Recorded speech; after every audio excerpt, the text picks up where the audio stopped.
Good evening. आज हम लोग पढ़ेंगे मैट्रिक्स। ठीक है, आज हम लोग मैट्रिक्स को पढ़ेंगे और मैट्रिक्स और मैट्रिसेस दोनों में क्या फ़र्क है। मैट्रिक्स और मैट्रिसेस है, दोनों में क्या फ़र्क है। तो देखिए, दोनों में कुछ खास फ़र्क नहीं है। मैट्रिक्स जो है ना, ये सिंगुलर फॉर्म में होता है।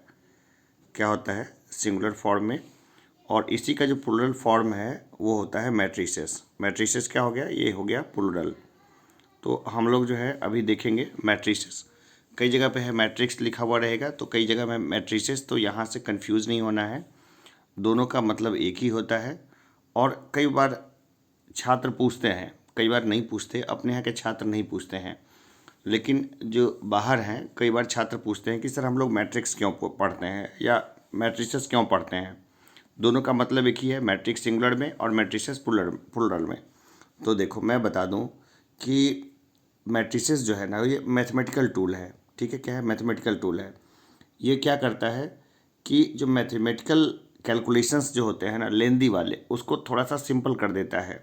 ठीक है, तो ये नियम जो है ना, हम मैट्रिसेस का जो सीख लेते हैं, ये बाद में हमारे काफ़ी काम आता है। कब काम आता है? जब कोई सेल्स होता है या कोई रिसर्च होता है या इंजीनियरिंग में इसका इस्तेमाल होता है ऑप्टिमाइजेशन टेक्निक्स में। अब बच्चे पूछते हैं सर ऑप्टिमाइजेशन क्या होता है? तो मैथमेटिक्स ही है ऑप्टिमाइजेशन। जैसे मैं एक प्रश्न देता हूँ कि जैसे कि आपको मुर्गी खरीदनी है। जो बूढ़ी मुर्गी है उसका कीमत है 3 रुपया, और वो 1 सप्ताह में 3 अंडा देती है। और जवान मुर्गी है उसका कीमत है 5 रुपया, और वो 1 सप्ताह में जो है वो अंडा देती है 5। ठीक है, अब बताना है कि कौन सी मुर्गी हम लोग खरीदेंगे कि हमारा फ़ायदा हो। तो इस तरह से ऑप्टिमाइजेशन टेक्निक्स में हम लोग देखते हैं कि हम जो है ना, अपने प्रॉफिट को मैक्सिमाइज करते हैं और अपना जो लागत है उसको मिनिमाइज करते हैं। इनपुट को मिनिमाइज करते हैं, आउटपुट को मैक्सिमाइज। तो ये सब चीज़ें जो चलती है ना, इसमें मैट्रिक्स का यूज होता है। तो ये अगर इस मैट्रिसेस को अभी आप समझ लेंगे ढंग से, तो अगर इंजीनियरिंग कॉलेज में जाते हैं फर्स्ट ईयर में, तो वहाँ पर मैट्रिक्स फिर देखने को मिलेगा M1 के भीतर में। तो कुछ अनहोनी नहीं है, तो हमने मैट्रिक्स को कई बार पढ़ा है। मैट्रिक्स और डिटर्मिनेंट ये हमेशा पढ़ने को मिलेगा। तो मैं कोशिश करूँगा कि जितना 12th लेवल का है या जितना जो है काम का है उतना ही बताऊँ, उससे ज़्यादा नहीं। तो कॉम्प्लिकेटेड कैलकुलेशंस को ये आसान कर देता है। तो हम लोग मैट्रिसेस को देखेंगे, और जितने एग्जाम्पल्स मैं लूँगा यहाँ पर, वो सब एग्जाम्पल्स कहाँ के होंगे? तो वो होंगे NCERT के बुक से जो एग्जाम्पल्स लिए गए हैं वहाँ से लूँगा। तो कई सारे सॉल्यूशंस मैंने पहले कर रखे हैं, इसको एक नोट्स का शक्ल दिया है जिसको मैं समझाना चाहूँगा यहाँ पर। तो मैट्रिक्स क्या होती है? तो matrix is made of representing data to ease calculations. Matrix क्या है? डेटा को इस प्रकार से प्रदर्शित करना कि उसकी गणना क्या हो जाए, आसान हो जाए। तो यहाँ पर हम लोग कुछ मैथमेटिकल्स फार्मूले का इस्तेमाल करेंगे जहाँ ज़रूरत होगी, और जहाँ मैथमेटिक्स के कॉन्सेप्ट्स यूज होंगे उसका हम लोग इस्तेमाल कर लेंगे। तो जो पीछे का कॉन्सेप्ट होगा उसको धड़ल्ले से हम लोग यहाँ इस्तेमाल करेंगे। तो चलिए सबसे पहले देखते हैं कि जैसे कि कोई एक व्यक्ति है। ठीक है ना, जैसे 3 व्यक्ति हैं। एक का नाम है अनु, एक का नाम है अमित और एक का नाम है अदिति। अब तीनों को जो है ना सेब खरीदने हैं। तो अनु ने खरीदे 4 सेब, अमित ने 6 और अदिति ने 2 सेब। और फिर हम देखते हैं कि नारंगी अनु ने खरीदे 7, अमित ने 8 और अदिति ने 2, अदिति ने 3। ठीक है, तो इस तरह से हम लोग इसको लिख सकते हैं। ठीक है, तो अनु ने कितने सेब लिए? 4। नारंगी कितने लिए? 7। अमित ने कितने लिए? 6 सेब। 6 लिए और नारंगी कितने लिए? 8। अदिति ने कितने सेब लिए? 2 और नारंगी कितने लिए? 3। तो अब हम लोग जो है ना इसको मैट्रिक्स के फॉर्म में लिखेंगे, तो इस तरह से लिख सकते हैं 4 7 6 8 और 2 3। ठीक है, ये मैट्रिक्स के फॉर्म में हम लोग इसको लिख सकते हैं, बहुत आराम से लिख देंगे भाई। इसको हम लोग दूसरे तरीके से भी लिख सकते हैं। ठीक है ना, ये हो गया ऊपर में, यहाँ लिखेंगे सेब, ये हो गया नारंगी, यहाँ लिख देंगे अनु, अमित और अदिति। ठीक है, इसको हम लोग दूसरे तरीके से भी लिख सकते हैं। कैसे लिख सकते हैं? जैसे उसी को पलट देंगे, 4 6 2 कर देंगे, 7 8 3 कर देंगे। तो यहाँ पर क्या हो गया? यहाँ पे हो गया सेब, यहाँ हो गया नारंगी, यहाँ पे अनु, अमित और अदिति का नाम आ जाएगा। तो 2 तरीके से हम लोग जो है इसको लिख सकते हैं। तो चलिए मैं आसान से अंग्रेजी का इस्तेमाल करूँगा, इजी इंग्लिश का, वो समझ में आ जाएगा। और फिर भी अगर कोई दिक्कत होती है तो मैं उसको सेम चीज़ को फिर मैं हिंदी में भी बताऊँगा, वो कोई इशू नहीं है। हिंदी और इंग्लिश ये कोई बैरियर नहीं है कोई सीखने का। तो चलते हैं। तो हम लोग अभी के कॉन्सेप्ट से क्या समझते हैं कि क्या है, a matrix is an ordered rectangular array of number और फंक्शंस। ए मैट्रिक्स क्या है, तो मैट्रिक्स क्या है, ऑर्डर्ड रेक्टेंगुलर एरे है जिससे हम लोग नंबर या फंक्शन को हम लोग दिखाते हैं। अब नंबर में याद है नंबर सिस्टम, 10 तक तो बच्चे नंबर सिस्टम ही पढ़ते रहते हैं। तो नंबर सिस्टम का कॉन्सेप्ट जो है वो थोड़ा होना चाहिए, नहीं है तो परेशानी आती है। रियल नंबर्स, कई बार बच्चे रियल नंबर्स में कंफ्यूज होते हैं। और वन लाइनर जो क्वेश्चन आता है ना, जो एक नंबरिया क्वेश्चन जिसको बोलते हैं, उसमें तो मतलब इतना इजी प्रश्न आता है और बच्चे उसमें कंफ्यूज होते हैं। तो हम लोग देखें, सबसे पहले एग्जाम्पल उठाते हैं। एग्जाम्पल क्या है, सबसे पहले देखें एग्जाम्पल, रो और कॉलम में हम लोग देखें -2 है, 5 है, 0 है, √5 है, 3 और 6 है। और हमारे पास जो है बी जो है ये फंक्शन के फॉर्म में है। बी कैसे लिखा हुआ है, 2 + i, 3 -½ 3.5 -1 2 √3 5 5/7। ठीक है, ये भी नंबर है, ये भी नंबर सिस्टम है। और ये देखिए ये हमारा रहा नंबर और फंक्शन सबका एग्जाम्पल है। सी क्या है, 1 + x x³ 3 cos x sin x + 2 और tan x। तो हम लोग देखते हैं कि रियल नंबर्स में भी लिखे जा सकते हैं और फंक्शंस के रूप में भी लिखे जा सकते हैं क्या, मैट्रिक्स को। तो देखिए मैट्रिक्स के अंदर ना कोई भी नंबर हो सकता है या कोई भी फंक्शन हो सकता है या दोनों का मिक्सअप भी हो सकता है। ठीक है, तो हम लोग क्या देखते हैं कि मैट्रिक्स के अंदर कोई भी नंबर हो सकता है, कोई भी फंक्शन हो सकता है। तो ये मैट्रिक्स की प्रॉपर्टी है। अब हम लोग देखते हैं कि मैट्रिक्स के अंदर जो कुछ भी रहेगा ना, तो नंबर या फंक्शन को क्या कहेंगे, तो एलिमेंट्स बोलेंगे। मैट्रिक्स के भीतर में जो भी नंबर या फंक्शन है उसको क्या बोलेंगे, एलिमेंट बोलेंगे। जैसे ये एक एलिमेंट है, ये भी एलिमेंट है, ये भी एलिमेंट है, ये भी एलिमेंट है, ये भी सब ये भी एलिमेंट है। ठीक है, ये सब जो है इंडिविजुअल सब के सब क्या हैं, एलिमेंट हैं। तो हम लोग देखते हैं अब हॉरिजेंटल किसको बोलते हैं और रोज़ किसको बोलते हैं। तो ये जो हुआ ना, इस तरह की जो हॉरिजेंटल जो पड़ा रहता है उसको बोलते हैं रोज़, और जो खड़ा रहता है वर्टिकल ये होता है कॉलम्स। अब कई बार जो है ना ये प्रश्न आता है कि पहले रोज़ आता है या पहले कॉलम्स आता है। जैसे जब मैट्रिक्स में लिखते हैं ना तो पहले रोज़ आता है या कॉलम्स आता है। तो चलो अभी मैं कॉन्सेप्ट बताऊंगा, 2 मिनट के भीतर में बताऊंगा। ये हो गया रो और ये हो गया कॉलम्स। ठीक है, इस तरह से हो गया रो, ये हो गया कॉलम्स। हम लोग जो क्लासरूम में बैठते हैं नॉर्मली, फर्स्ट बेंच पे का मतलब हो गया फर्स्ट रो। ठीक है, और लगातार जो पीछे तक बच्चे एक के पीछे एक बैठते हैं तो वो कॉलम्स में बैठे होते हैं। खैर हम लोग आगे देखें तो देखिए ऑर्डर बताता है कि मैट्रिक्स में कितने रोज और कितने कॉलम्स होते हैं। जो ऑर्डर होता है मैट्रिक्स का वो बताता है कि मैट्रिक्स में कितने रोज और कितने कॉलम्स होते हैं। और ऑर्डर को हम लोग समझ लेते हैं, एकदम ढंग से समझेंगे। A matrix having m rows of n columns is called a matrix of order m cross n और simply m cross n matrix.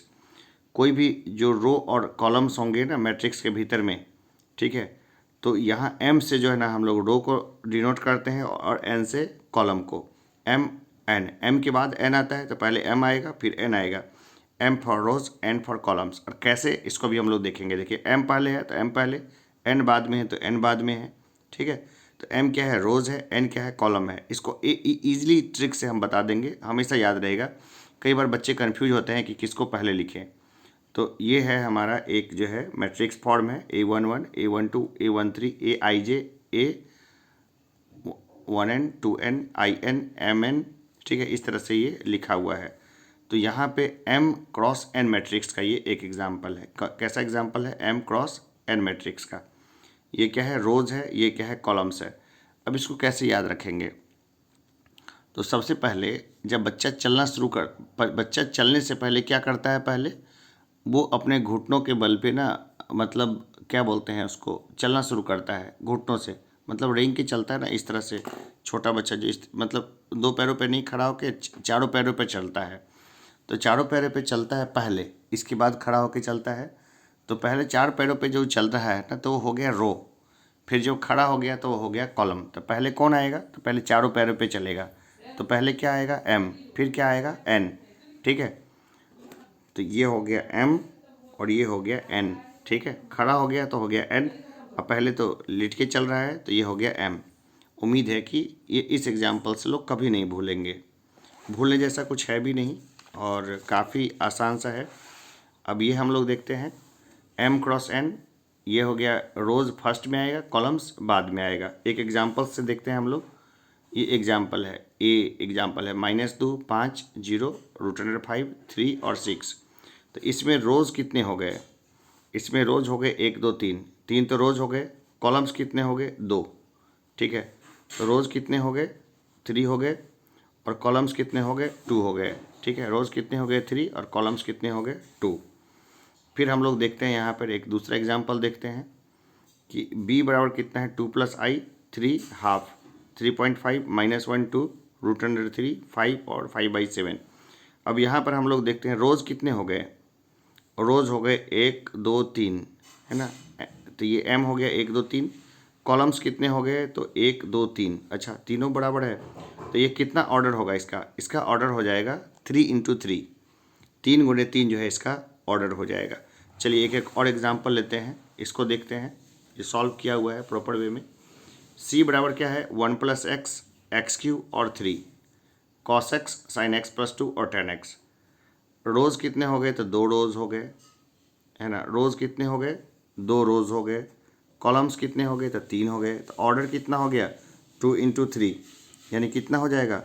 6।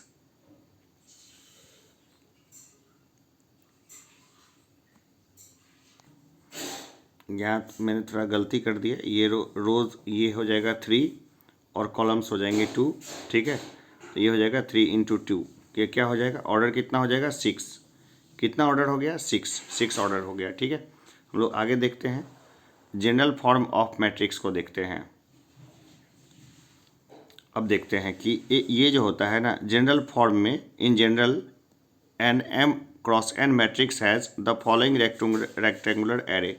ये गुना नहीं इसको पढ़ेंगे, ठीक है ना, इसको गुना के रूप में नहीं पढ़ेंगे। तो हम लोग क्या कहते हैं, जनरल फॉर्म में जो होता है ना मैट्रिक्स जो होता है m क्रॉस n फॉर्म में होता है, और कैसा होता है? रेक्टेंगुलर एरे होता है। ठीक है, तो हम लोग रेक्टेंगुलर एरे को हम लोग देखते हैं कि कैसे ये होता है। तो A11 A12 A13 Aij A1n, इस तरह से ये एरे चलता है, और इसको हम लोग कैसे लिखते हैं? लास्ट में m क्रॉस n लिखते हैं। अब यहाँ पर देखिए Aij को हम लोग लिखें, ए बराबर क्या होता है? Cij। तो C क्या हो गया? एलिमेंट्स हो गया, और Ij का मतलब होता है ijth एलिमेंट हो गया। ठीक है, ये कैसा होता है? m क्रॉस n में होता है। और यहाँ पर क्या होता है? 1 कितना होता है? Less than equal to i के होगा, लेस देन इजकल टू किसका? m का होगा। और 1 जो है less than equal to j का, और less than equal to n i का होगा, और j एलिमेंट ऑफ क्या होगा? n होगा। ये बेसिक चीज़ है जो हमें ध्यान रहना चाहिए। इसका हम लोग आगे इस्तेमाल देखेंगे, जहाँ हम लोग देखेंगे इसका आगे इसका यूज़ देखेंगे। जैसे एक एग्जांपल लेते हैं हम लोग, फिर बिना एग्जांपल का तो कुछ होता ही नहीं है। तो इस एग्जांपल में हम लोग देखते हैं a बराबर कितना है? 2 √5 -1 0 3 और 6/9। ठीक है, तो इसमें फर्स्ट रो सेकंड कॉलम में क्या होगा? तो √5 होगा। इसको कैसे लिखेंगे? A1 2। ठीक है, पहले रो फिर बाद में क्या होगा? कॉलम। ठीक है, ये हो गया। पहले क्या होगा? रो, बाद में क्या होगा? कॉलम। इस तरह से हम लोग इसको लिखेंगे। फर्स्ट रो सेकंड कॉलम में हो गया ये। तो नंबर ऑफ एलिमेंट्स कैसे हो गया? तो m क्रॉस n में इसको लिखते हैं। ठीक है, आगे हम लोग देखते हैं कुछ एक और रिप्रेजेंटेशन ऑफ डेटा को देखते हैं।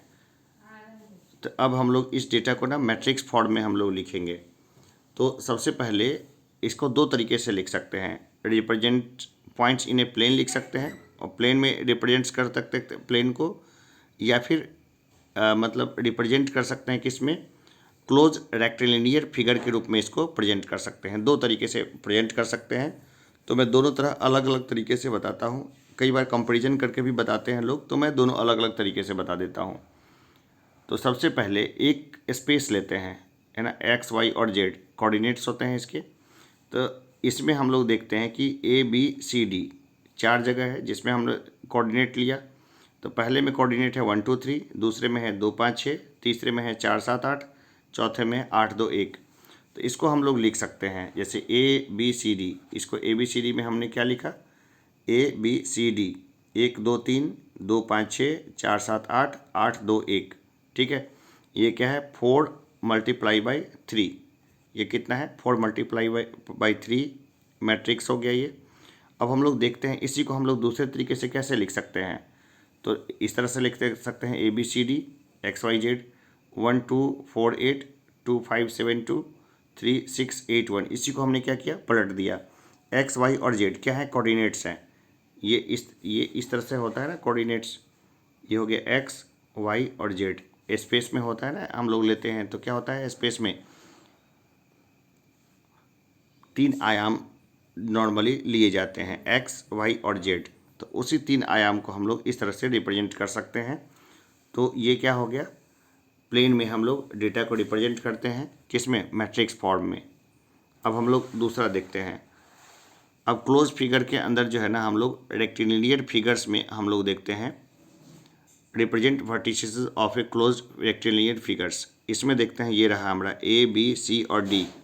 ए कितना है 0 1, बी कितना है 1 3, सी कितना है 3 5, डी कितना है 2 0। ठीक है, अब इसको हम लोग कैसे लिख सकते हैं, इसको हम लोग इस तरह से लिख सकते हैं 0 1 यहाँ वाला उठा दिया, 1 3 यहाँ उठाया, 3 5 ऊपर का उठाया, 2 0 इधर का उठाया। और इसी को हम लोग ठीक इसको पलट करके लिख सकते हैं 0 1 3 2 1 3 5 0। एक हो गया 4 क्रॉस 2 का और दूसरा हो गया 2 क्रॉस 4 का मैट्रिक्स हो गया। तो ये मैट्रिक्स का रिप्रेजेंटेशन है। अगर यहाँ रिप्रेजेंटेशन में कोई समस्या आए तो एक बार पीछे जाइएगा, पीछे जाके एक बार दोबारा देखिएगा इस चीज़ को, है ना, कोई समस्या नहीं आएगी। चलिए आगे हम लोग देखते हैं, प्रश्न को देखते हैं। बिना एग्जाम्पल्स के तो कुछ मज़ा ही नहीं आने वाला है। तो क्वेश्चन नंबर 1 का हम लोग देखते हैं। इन द मैट्रिक्स ए बराबर कितना है 2 5 19 और 7 -7 35 -1 5/2 और 12 √3 1 -5 और 17। अब इसमें जो है ना हम लोग को क्या क्या चीज़ पता करना है। इसमें हम लोग को पता करना है right the order of the matrix. Order लिखना है मैट्रिक्स का, द नंबर ऑफ एलिमेंट्स लिखना है ना। और इसके बाद हम लोग को लिखना है right the elements 1 3 A13 A21 A33 A24 A23 इसको लिखना है। तो हम लोग सबसे पहले देखते हैं इस क्वेश्चन में कि ऑर्डर ऑफ मैट्रिक्स कैसे लिखा जाता है। ठीक है, order of matrix m cross n में लिखते हैं। m क्या हो गया रो हो गया और n क्या हो गया कॉलम हो गया। तो हम लोग प्रश्न में क्या देखते हैं कितने रोज है और कितने कॉलम्स है। तो रो हो गए ये 3/3 क्रॉस 4 में आ गया, 3 × 4 में आ गया। तो कितना आ जाएगा 3 क्रॉस 4 का जो है हमारा ये हो जाएगा मैट्रिक्स हो जाएगा हमारा। ठीक है, इसके बाद हम लोग देखते हैं कि द नंबर ऑफ़ एलिमेंट्स कितने होंगे। तो 3 क्रॉस 4 कितने हो जाएंगे 12। गिन के देख लें 1 2 3 4 5 6 7 8 9 10 11 12। ठीक है, इसके अलावा A13 कितना हो जाएगा, अगर A13 निकालना है A13 कितना आ जाएगा, A13 हो जाएगा 19 जो पूछा गया है। Right the elements A13 A21 कितना हो जाएगा। A21 को देखें A21 ये हो जाएगा 35। इसी तरह A33 को हम लोग निकालें तो A33 कितना हो जाएगा, A33 ये कितना हो जाएगा, ये A33 हो जाएगा -5, है ना। और इसी तरह A24 कितना हो जाएगा, A24 हो जाएगा A24 ये हो जाएगा A24 जो हो जाएगा वो हो जाएगा A24 जो है हम लोग देखते हैं यहाँ 12 हो जाएगा। और A23 कितना हो जाएगा, A2 और 3 ये हो जाएगा 5/2। ठीक है, तो ये सब आसानी से निकाल सकते हैं। पीछे से क्वेश्चंस को देख लीजिएगा और यहाँ पर आराम से इसको सॉल्व करिएगा। तो चलिए हम लोग आगे देखते हैं। मैं इसका सॉल्यूशन भी अपने नोटबुक में कर दूंगा तो फिर आपके लिए आसान हो जाएगा। ये ऐसे मैंने इसको ओपन बताया है। तो यहाँ पर भी एक चीज़ देखता है, इफ़ ए मैट्रिक दूसरा क्वेश्चन नंबर 2 है। If a matrix has 24 elements, अगर एक मैट्रिक्स में 24 एलिमेंट हैं, what are the possible order it can have, तो कितने ऑर्डर होंगे इसके जो संभव होंगे। What if it has 13 elements, अगर क्या होगा जब इसके साथ कितने होंगे 13 एलिमेंट्स होंगे। तो चलिए मैं ऐसा करता हूँ कि एक नोटबुक ले लेता हूँ। देखिए तो नंबर ऑफ़ एलिमेंट्स क्या होता है, m क्रॉस n होता है, जिसको हम लोग जानते हैं। तो हम लोग क्या है ना, इसका एलसीएम क्यों ना ले लें, एक बार एलसीएम अगर हम लोग ले लेंगे तो हमारा इसमें बड़ा फ़ायदा होगा। तो ये 24 है, इसका एलसीएम ले लेंगे, 2 से लगाएंगे तो कितना हो जाएगा 12, फिर 2 से लगाएंगे तो ये हो जाएगा 6, फिर 2 से लगाएंगे तो ये हो जाएगा 3। इससे हमारा क्या कुछ छूटेगा नहीं। तो 24 क्या है, m क्रॉस n है। 24 क्या है, m क्रॉस n है। 24 बराबर क्या लिख सकते हैं हम लोग, m क्रॉस n। 24 बराबर m क्रॉस n, ठीक ना। अब इसमें हम लोग देखें तो हम लोग अगर m क्रॉस n को हम लोग देखें, अगर प्रश्नों को देखें तो एक ऑर्डर हमारा क्या हो जाएगा 1 इंटू 24 हो जाएगा एक, ठीक है। कोई दिक्कत है इसमें, एक 1 इंटू 24 हो गया। हम लोग दूसरा तीसरा चौथा सब हम लोग निकाल सकते हैं, ठीक है। चलो एक हो जाएगा 1 इंटू 24 पॉसिबल ऑर्डर।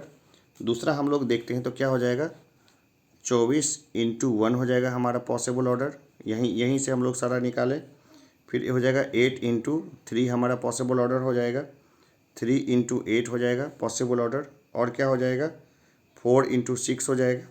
फिर क्या हो जाएगा 6 इंटू 4, 2 इंटू 12 और 12 इंटू 2। तो हम लोग जो है ना मैट्रिक्स को जिसके 24 एलिमेंट्स हैं, इतने तरीके से हम लोग लिख सकते हैं, इतने हमारे पॉसिबल ऑर्डर होंगे। यही क्वेश्चन पूछ रहा था ना, क्वेश्चन को एक बार पीछे करके पॉज करके देख लीजिएगा। भाई क्वेश्चन यही पूछ रहा था ना, क्या क्वेश्चन था, if a matrix has 24 elements what are the possible order it can have, what if it has 13 elements. अब 13 एलिमेंट होंगे तो 13 एलिमेंट को भी हम लोग क्या लिखेंगे m क्रॉस n में लिखेंगे।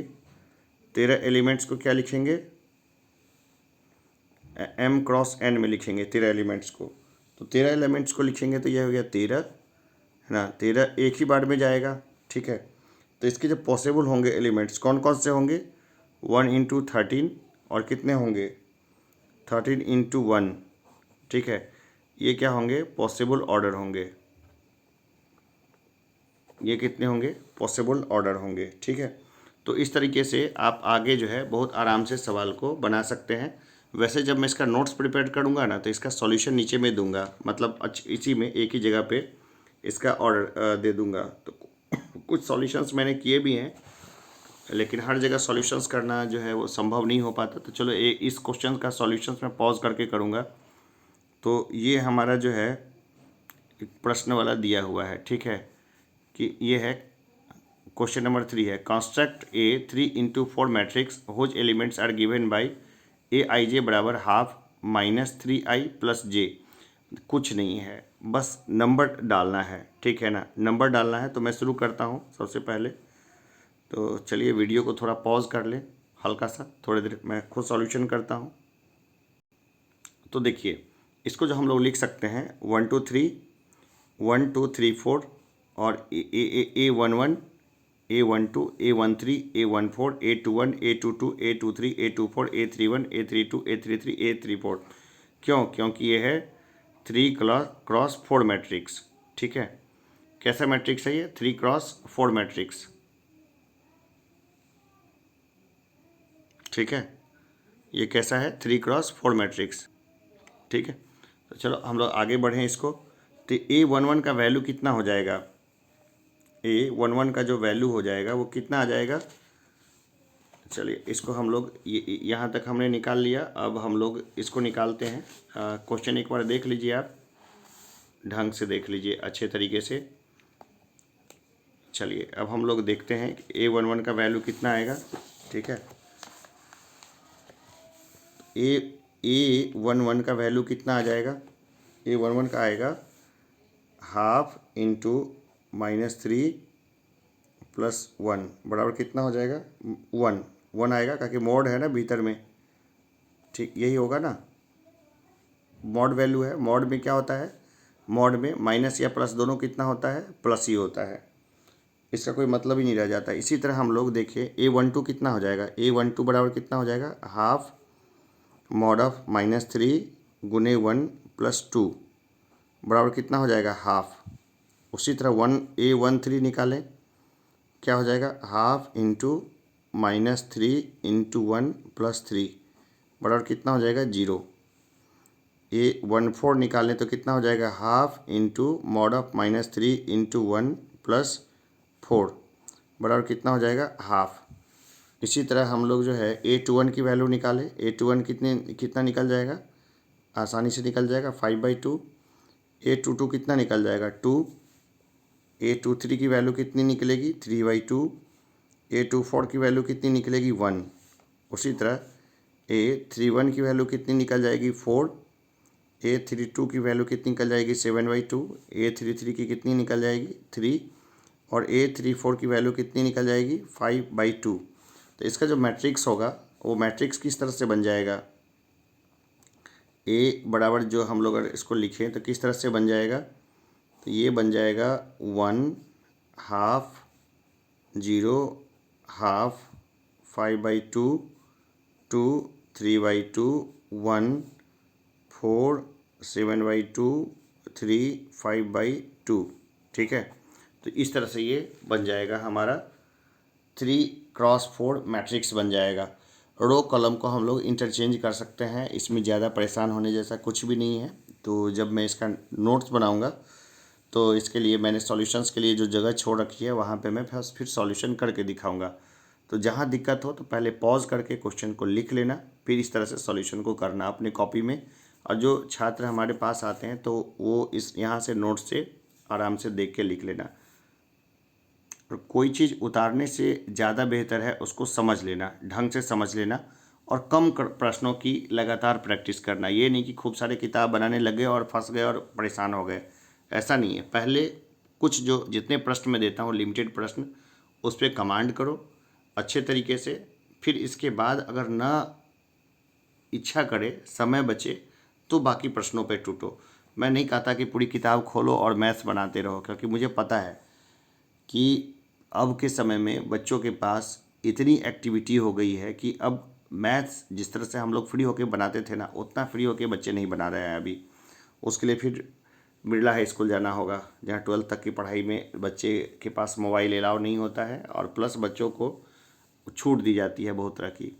अब देखते हैं कॉलम मैट्रिक्स। कॉलम मैट्रिक्स में हम लोग देखते हैं क्या है, एक कॉलम है, ठीक है, ये क्या है, मात्र एक कॉलम है और कुछ नहीं है। ए बराबर क्या है, 0√3 -1 हाफ। तो ऑर्डर ऑफ ए क्या हो जाएगा, 4/1। ठीक है, ये क्या हो जाएगा, 4/1 इसका ऑर्डर हो गया। या इसको इस तरह से भी लिख सकते हैं, रो मैट्रिक्स को, इसको रो मैट्रिक्स में लिख सकते हैं, 1/4, एक ही बात है। 4/1 लिखें या 1/4 लिखें, एक ही बात है, दोनों में कोई फ़र्क। चलो फिर आगे चलते हैं हम लोग। अब देखते हैं स्क्वायर मैट्रिक्स को। स्क्वायर मैट्रिक्स क्या होता है, तो स्क्वायर मैट्रिक्स क्या होता है, इसमें नंबर ऑफ रोज और कॉलम्स क्या होंगे, बड़ा।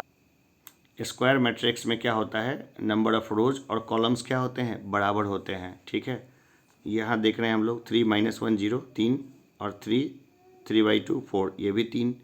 ठीक है, तो नंबर ऑफ रोज और नंबर ऑफ कॉलम्स क्या हैं, बराबर हैं। तो ये कौन सा मैट्रिक्स हो गया, स्क्वायर मैट्रिक्स हो गया। इसमें एक और टर्म आता है, वो आता है डायगोनल का। डायगोनल खींचा है कभी भी, ज्योमेट्री के भीतर में खूब सारा खींचा होगा, जरूर खींचा होगा अच्छे तरीके से। तो ये क्या होता है, डायगोनल होता है।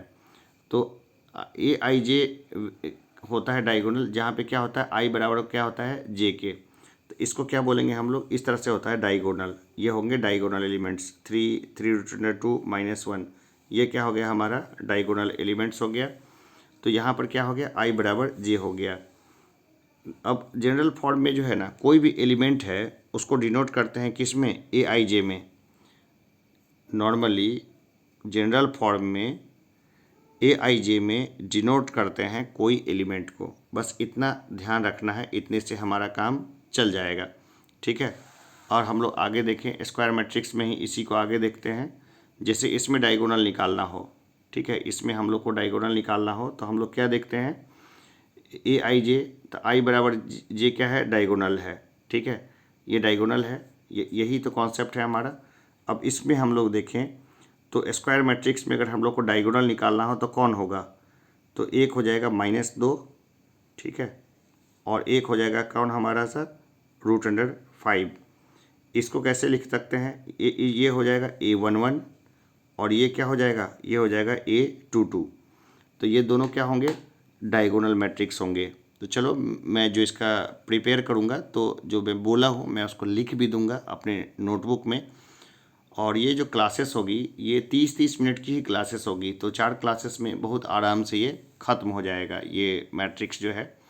बाद में कभी इच्छा हुआ तो इसको कंबाइन भी कर दूंगा तो वो 2 घंटे की क्लास हो जाएगी। तो 2 घंटे की क्लास में ना बच्चे थोड़े से पकते हैं, उनको लगता है कि बहुत लंबी क्लास हो गई, और आधे आधे घंटे के सेशन को बहुत आराम से कर सकते हैं। तो यहाँ से कर लेना, ठीक है। एग्जाम्पल्स जो है जितने मैंने दिए हैं एग्जाम्पल्स अच्छे से याद रहने चाहिए, घोटे हुए होने चाहिए। और बाकी सवाल अगर बुक से बना सको तो ज़रूर बनाना, लेकिन और भी सब्जेक्ट्स होते हैं तो उसको लेके कई सारी उलझन होती है। तो मेरी कोशिश है कि 12th का पूरा सिलेबस है वो मैं ऑनलाइन कर दूं, बाकी इसका जो भी गेस वगैरह जो भी आएगा उसको भी मैं समय के साथ बताता रहूँगा। दोनों भाषा में बताऊँगा, हिंदी और इंग्लिश दोनों में। और कोई अगर चाहता है कि कंप्लीट इंग्लिश में ही सर बताएं तो कंप्लीट इंग्लिश में बताएंगे, और कोई चाहता है कि कंप्लीट हिंदी में बताएं तो कंप्लीट हिंदी में बताएंगे। तकनीक का पूरा इस्तेमाल करेंगे। तो चलो अभी तक के लिए लेते हैं एक अल्प विराम, मिलते हैं एक छोटे से ब्रेक के बाद। धन्यवाद।